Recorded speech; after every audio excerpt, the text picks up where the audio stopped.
নবীদের উপর আক্রমণ করেছে, উম্মতের উপর বদদুয়া দিয়েছে, কিন্তু আমার আপনার নবী নির্যাতনের শিকার হয়েছে, শরীর থেকে রক্ত বের হয়েছে, উম্মতের উপর বদদুয়া দেননি।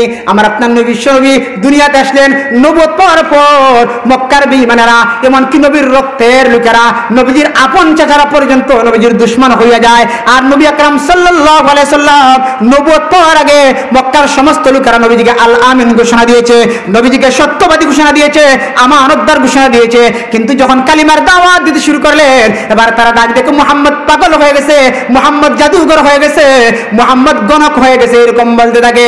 আমার পানের ভাইরা, আল্লাহর হাবিব বিশ্ব নবী রাহমাতুল লিল আলামিন মায়ের খাওয়া দাওয়াতের কাজ চালায়। আগেকার জমানায় বাণিজ্যিক কাফেলারা মক্কাকে তারা তওয়াফ করত। খানায়ে কাবার মধ্যে কয়টা মূর্তি ছিল বলতে পারবেননি? 360টা মূর্তি ছিল। মাশাআল্লাহ, একজন বলতে পারছে। খানায়ে কাবার মধ্যে 360টা মূর্তি ছিল। বিভিন্ন দেশ থেকে লোকেরা এসে খানায়ে কাবার মূর্তিগুলোরে তওয়াফ করত, তাও আবার ল্যাংটা হইয়া। মহিলারা তওয়াফ করতো ল্যাংটা হইয়া, পুরুষেরা তওয়াফ করতো দিনের বেলা, আর মহিলারা রাতের বেলা। এমন একটা অবস্থা, আল্লাহর হাবিবের একজন সাহাবী যার নাম হলো তুফাইল ইবনে আমর দাউসী রাদিয়াল্লাহু আনহু, উনি আসছে খানায়ে কাবারে তওয়াফ করব। এবার তুফাইল ইবনে আমর দাউসী উনি একজন বড় ব্যবসায়ী, উনি দাউস গোত্রের একটা সরদার ছিলেন। এবার উনি মক্কাকে তওয়াফ করার জন্য, মূর্তিগুলো তওয়াফ করার জন্য মক্কার দিকে রওনা দিয়ে দিয়েছে। এবার মক্কার বেঈমানেরা তারা খবর পেয়ে গেছে তুফাইল ইবনে আমর দাউসী আসতেছে, আমরা মুহাম্মদের আগে তাকে রিসিভ করতে হবে, নতুবা মুহাম্মদ তার বাড়িতে নিয়ে যাবে না, এটা কখনো মেনে নেওয়া যায় না। এবার মক্কার বেঈমানেরা আবু জাহল, উতবা, শাইবা, আবু লাহাবরা রাস্তার মধ্যে তারা খাড়া হয়েছে। আর যেই মাত্র তুফাইল ইবনে আমর দাউসী রাদিয়াল্লাহু আনহু যেই মাত্র এসেছেন, তারা ডাক দিল, তুফাইল ইবনে আমর দাউসী, আজকে তুমি হলে আমাদের মেহমান, আমাদের বাড়িতে খাবে, আমাদের বাড়িতে থাকবে। আর সকালবেলা সুজা খানায়ে কাবার মধ্যে যাইয়া মূর্তিগুলার তওয়াফ করিয়া তোমার দেশের মধ্যে চলে যাইবে, কোন লোকের কোন কথা কানের মধ্যে নিবা না। এবার তুফাইল ইবনে আমর দাউসী রাদিয়াল্লাহু আনহু যেই মাত্র তাদের বাড়িতে গেলেন, সারা রাত থাকলেন, তারা কান পরা দে আর ডাক দেখো তুফাইল, সকালবেলা যখন খানায়ে কাবা তওয়াফ করবা, একটা লোক পাইয়া যার নাম হলো মুহাম্মদ নামাজ পড়তেছে, তার কথা তোমার কানের মধ্যে নিবা না, তার দিকে তুমি দৃষ্টিপাত করবা না, তাকাইবা না, ওর দিকে তুমি যাবা না। যেই মাত্র এই কথা বলেছে, এবার তুফাইল ইবনে আমর দাউসী সারা রাত থাকলেন, তাদের ঘরে খাইলেন, চিন্তা করেন এখন যদি আমি যাই আর খানায়ে কাবার মধ্যে মুহাম্মদের সাথে সাক্ষাৎ হইয়া যায়, এখন তো তাদের সাথে গাদ্দারি হবে না, এটা হতে পারে না। এবার তিনি চিন্তা করলেন কি করা যায়, মুহাম্মদের তিলাওয়াত আমি শুনবো না। এবার কানের মধ্যে তুলা ঢুকাইয়া দিয়া এবার যে মাত্র খানায়ে কাবার সামনে দিয়েছে, এমন সময় আমার আপনার নবী বিশ্ব নবী এবার নামাজ পড়তেছে, আল্লাহর হাবিব তিলাওয়াত করলেন। এবার ওই তিলাওয়াত তুফাইল ইবনে আমর দাউসীর কানের এই তুলাকে উপেক্ষা না করিয়া তার কলিজার মধ্যে লেগে গেছে। আমার পানের বাইরা, যেই মাত্র তুফাইল ইবনে আমর দাউসী আল্লাহর হাবিবের তিলাওয়াত শুনলেন, মনটা পরিবর্তন হয়ে গেছে। এই জন্য আল্লাহর কালাম এত দামি কিতাব, যে কিতাবটা আমার আপনার নবীর মুজিজা, এমন একটা কোরআন, এত দামি কিতাব আল্লাহ নবীকে দান করেছেন, যার নাম হলো এই কোরআনুল কারীম। এই কোরআনুল কারীমের তিলাওয়াত যে শুনে তার মনটা পরিবর্তন হয়ে যায়। দুনিয়ার জমিন মানুষেরা গান গাইলে একটা গান বারবার ভালো লাগে না, একটা গজল বারবার ভালো লাগে না, কিন্তু আল্লাহর কালামের তিলাওয়াত যত করবে ততই ভালো লাগে। আমার পানের ভাইরা, তুফাইল ইবনে আমর দাউসীর মনটা পরিবর্তন হয়ে যায়। আল্লাহর হাবিবের সামনে গিয়া সালাম দিলেন, আসসালামু আলাইকা ইয়া রাসূলুল্লাহ।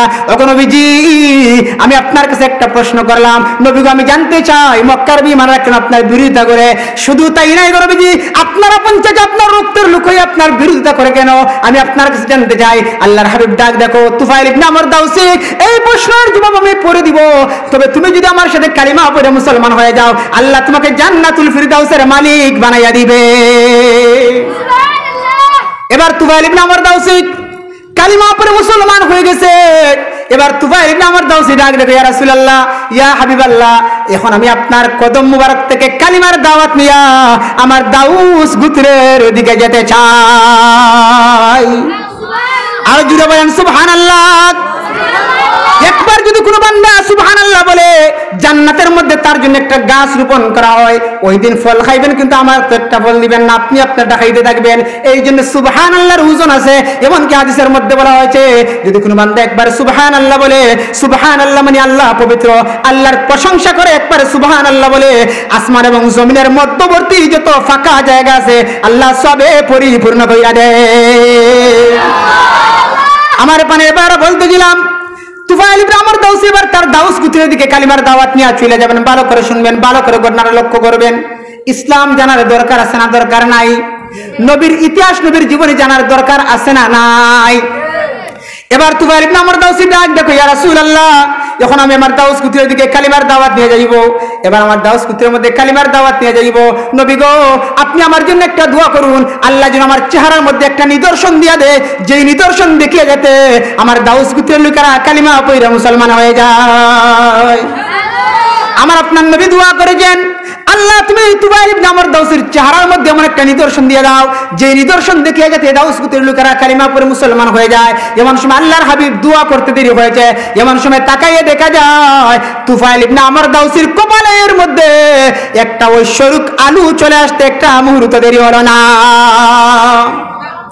এবার তুফাইল ইবনে আমর দাউসি চিন্তা করলেন, আমার এই আলুটা কপালের মধ্যে আসলো, যখন আমার দাউস গোত্রের মধ্যে কালিমার দাওয়াত দিব, আমার দাউস গোত্রের লোকেরা মনে করতে পারে হয়তোবা তুফাইল ইবনে আমর দাউসি এই যে আমাদের লাত মানাত উজ্জা দেবতার পূজা না করার কারণে, আমাদের ধর্ম থেকে সে মুরতাদ হইয়া মুসলমান ধর্ম গ্রহণ করার কারণে, ইসলাম গ্রহণ করার কারণে আমাদের লাত মানাত উজ্জা দেবতার অভিশাপ লেগেছে, যার কারণে তার চেহারার মধ্যে কপালের মধ্যে একটা আলু আসলো। এবার তুফাইল ইবনে আমর দাউসি চিন্তা করলেন আর আল্লাহর কাছে দোয়া করলেন, আল্লাহ ওই আলুটা কপালের মধ্যে না রাখিয়া আমার চিবকের ভিতর দিয়ে দেন। এমন সময় দোয়া করতে দেরি হয়েছে, তুফাইল ইবনে আমর দাউসির কপাল থেকে ওই আলোটা তার চিবকের মধ্যে আসতে একটা মুহূর্ত দেরি হলো না।